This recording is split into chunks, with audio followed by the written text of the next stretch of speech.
Okay guys, hello, welcome to another video.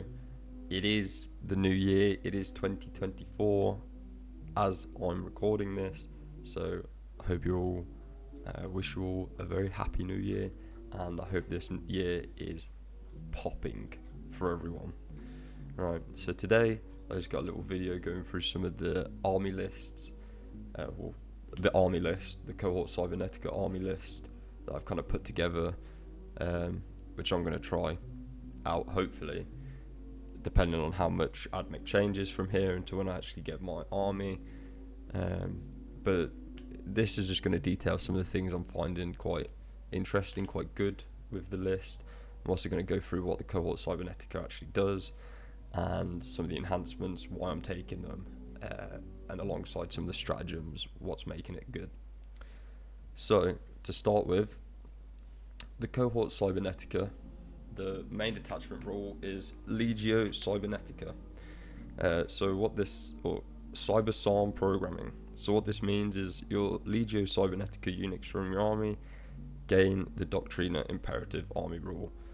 So what this basically is meaning that your robots that you can see here are getting your army rule, which is quite good. It means they get assault and -1 AP to the enemy in their deployment zone, and they also get heavy, or they get heavy and +1 AP in your deployment zone.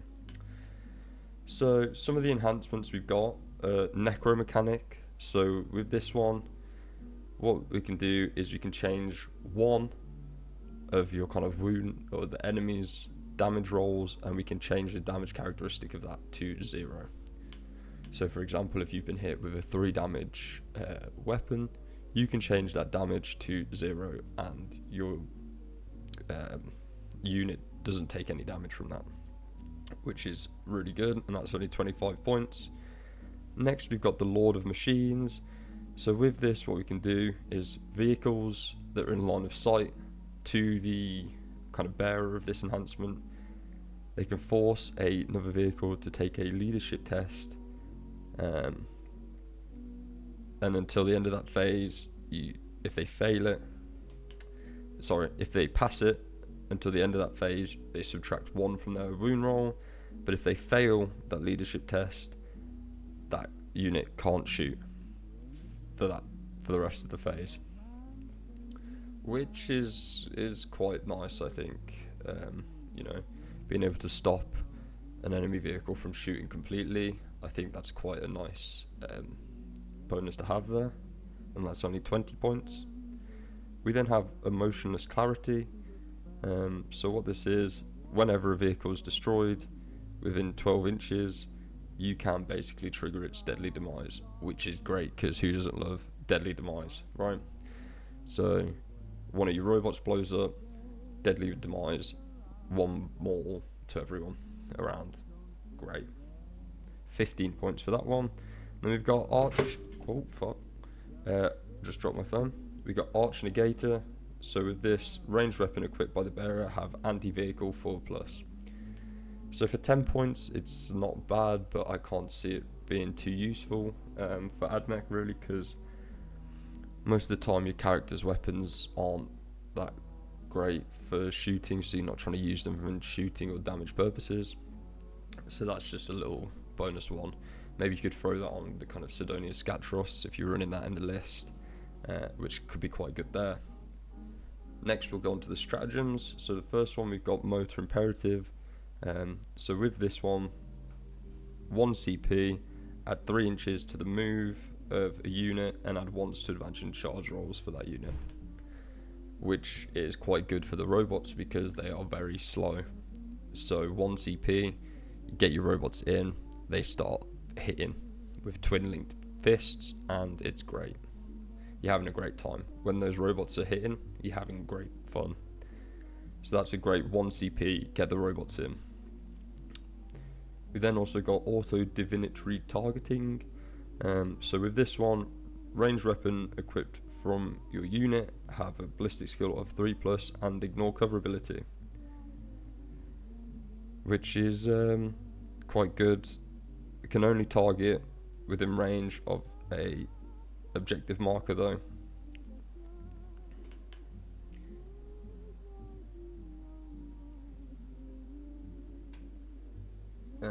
So it's useful for some things, not useful for others. So if you've got a specific point that you're trying to take, or an objective that you're trying to control, that can be quite good to use on a unit with a lot of shooting to really clear the enemy off that point. We've then got another one 1CP, Machine Spirit Resurgence. So with this one, whenever you make an attack, you can re-roll the hit roll. If your unit is below half strength, you can then also re-roll the wound roll for 1 CP, which is quite nice because your vehicles really don't have any way to re-roll hits or wounds unless they're twin linked. So that's quite a nice one for 1 CP. We've then also got Machine Superiority. So with this one, your unit can shoot in which it fell back, which is quite nice. So it allows you to have fall back and shoot on any of your vehicles. We then also have Transcendent Cogitation for 1 CP. And with this one, until the start of your next command phase, you have both the Conqueror and Protector Imperative, which they've tried to push this on multiple kind of branches of the AdMech, but having Assault and Heavy is quite counterintuitive, I think. Like, it doesn't really work that well, so it's not really a stratagem you're really ever going to be using. And then lastly, for 1 CP, Benevolence of the Omnisire. So until the start of your next command phase, your unit has a Feel No Pain 6+, which can be improved to a 5+ against mortal wounds, which is pretty tasty. So being able to have a Feel No Pain on any vehicle for 1 CP, and then against mortals that's a 5+, that's quite nice. So that's kind of what the Cohort Cybernetica is doing. Let's jump into the list and what I've actually kind of prepared and what I'm thinking about running. So as we go onto this page here, a lot of you are going to be like very like questioning, why have we got Belisarius Cool? Now, he did take a bit of a hit since the codex came out, and he did become not as great as he was. But one of the things I was saying earlier is, with vehicles, it's actually quite hard to have re-roll anything. So it's hard to get a re-roll of hit rolls, it's hard to get a re-roll of wound rolls. Now with Belisarius Cool, his aura is giving you re-roll wounds of 1, which is quite nice. So that's why I'm taking Cool. He also has, he's also a big unit himself, not too bad in melee, not too bad in shooting. Could do some things there, and then he also gives out benefit of cover, so he's not too bad. We then have a Cybernetica Datasmith as well, because we're taking Castellum robots in this detachment, because we have to, right? This is the detachment for Castellum robots, so we've got to take the Castellum robots. So with this one, I did give him the Necromechanic enhancement, because I feel like your robots, they're going to be in there, you're going to want them getting a bit dirty on the points, holding down the objectives for you. So that's where you're going to want the kind of negating any damage on your Castellum robots. You want them to kind of be up and hitting as much as possible. We then also have a Tech Priest Dominus with the Lord of Machines. So this is the one where you can force an enemy unit to take a leadership test, and when they do, they get -1 to hit. If they pass, if they fail, they can't shoot, which is great. I think that's actually quite a good enhancement. And this guy is going to be going with the Skitarii Vanguard unit. We then also have another Dominus for the other Skitarii Vanguard unit, and this is to really just beef them out, give them that Feel No Pain 5+, and just allow them to keep on that point. The way I'm seeing kind of playing the game is you want to kind of stage it in waves, right? You want to be able to go out, get the objectives, score them, your opponent then makes his move, you want to be reactive to that move, but you also want something there to be able to set up your next wave, so that when they kind of have their move and they can go, you don't want to be sat around waiting with not really much to do, just hoping that you can roll better than they do. So both the Dominuses are going with Vanguard units, and then some of the other characters, we've got Tech Priest Engines here, so he's going to be sat at the back with Lone Op, because he's going to be sat with the vehicles, healing up any units, any vehicles that take any damage, so that's going to be quite good. We then also have a Manipulus, so this is going to be for, I can't remember whether I took Breaches in this one, but one of the Manipuluses or the Dominuses will be going with the Breaches. I think the Manipulus is going with the Breaches in this detachment, actually. And then we've got a Techno-Archaeologist, who is just going to be a single unit sat at the back, giving me that kind of 12 inches, no deploy in our backfield. So he's going to be kind of screening out for us. Moving on to the battle line, as I said before, we've got 2 Vanguard units.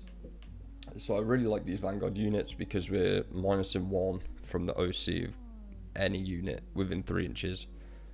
So these are going to be sticky, so that's why you give them the Dominus. You want them to be around for as long as possible. You want them to be taken away, the kind of objective control your opponent has, so that you can score your points on the turn you need to, and then you're forcing the opponent to react to you being on that point and them not having OC. So we've got those. We've then got 2 Scorpus Dune Riders. So this is what the Vanguard are going to be moving around in. So with the Scorpius Doom Riders, it's going to give you reroll to wounds when you first hop out, which is nice if you've shot the same unit. But also, the best thing about the Doom Rider is you're just going to be able to have that extra bit of beefiness for your Vanguard unit. And the shooting on these actually isn't that bad for their kind of points value. So I think the Doom Rider Vanguard combo is just going to make the Vanguard a lot stickier than they otherwise normally would be. We then, going into our other data sheets, we do have a flyer, so we're putting in an Archaeopter Stratoraptor. So heavy, this thing's going to be hitting on the 2s. It's just going to be a great time. I really like the flyers. I think they're going to be cool. I haven't actually played with them. I hear a lot of people say that they're really bad and they're rubbish. The hover, I think, is going to be pretty good. You sit it in the back, it's just going to do a lot of shooting for you. It's going to put out a lot of damage with that +1 to hit non-fly units, clearing out some of the beefier, more kind of unit heavy opponents. We've then got the Castellan robots as well. So with the Castellan robots, I think personally it's going to be better taking them with the twin fists. So the Baymax robots with the kind of incendiary combustion, so that flamer on top as well. So with this, you want to get these in. This is your kind of first wave. This is your heavy hitter. These are first on that center objective, and they're trying to hold it down for as long as possible. They've got quite good toughness. With the feel no pains, it's going to be nice as well, and you just want them to stick around, tie up all your enemy units in the middle, force them to commit a lot, and then also trade out quite well in the fight phase with them. And then we do have 3 Cathon Breaches in this list as well. So this is what the Manipulus is going to tag onto and just give them those lethal hits. This is going to be with the heavy arc rifle, hydraulic claw. So this is going to be kind of almost second wave, sat there, kind of controlling that middle point, just pumping out the rapid fire arc rifle shots, as some of you will know the Breaches do quite nicely. We've then also got an Onaga Doomcrawler. So this is going to be your kind of rear fire support with the neutron laser in the back, just kind of trying to put down as much damage as possible without having to get up too close. So the kind of way that I'm seeing this at the moment is in your deployment zone, you're going to have your Doomcrawler, and then you're also going to have your Disintegrator. So with this, with the Ferromite Cannon and Neutron Laser, you're sat at the at the back, just pumping out as much damage as possible with these. Now, a lot of people with a disintegrator have been taking the Belarus cannon, I think that's right, with the indirect fire and the more shots. But I think in this list, you're not really going to need the indirect fire, especially with a Stratoraptor. You're going to be doing a lot of damage to kind of like where you'd need that, taking out a lot of units that way. But these are your kind of heavy hitters. These are what you're pumping out all your damage with. And then to top it off, finally, we've got the Calidus Assassin, as I think it's going to be pretty standard across all the lists you see in AdMech, for AdMech. This unit is just a great unit. Being able to Vect, cause one of your opponent's strats to be one more CP than it otherwise would be, is going to be a great thing to have in any army. And then also being able to pick it up and deep strike it every turn, scoring you those extra tactical points as and when you need.